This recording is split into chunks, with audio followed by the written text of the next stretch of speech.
I want to ask you a little bit more to elaborate on the long-term effect of a father's love for women in their mental and emotional well-being. What happened with me, unfortunately, was that Mhm. as I was dating, even in my like young adulthood coming up to my last marriage, I didn't look for the right things because again, I was always looking at myself through a mirror of my father's eyes.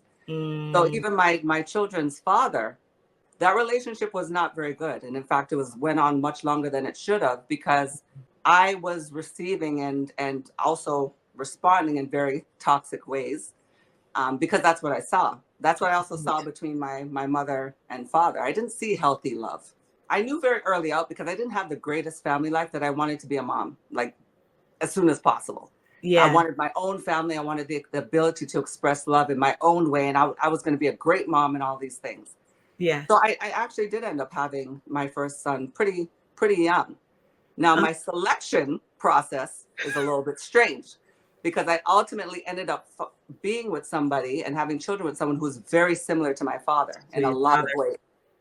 And that was not Mm. for, for Uh, me, it was not good for them. For many years, I blame myself because it was my choice at the end of the day. yeah. But I can also say I was kind of just mimicking what Yeah. I had seen and Yeah. come to expect of myself, for myself, and so on.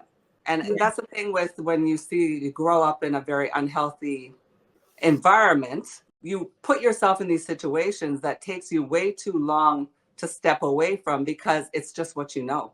As bad as it might sound, as bad as it might have felt, it's just you're kind of used to it because it's what you've experienced, it's what you've been exposed to.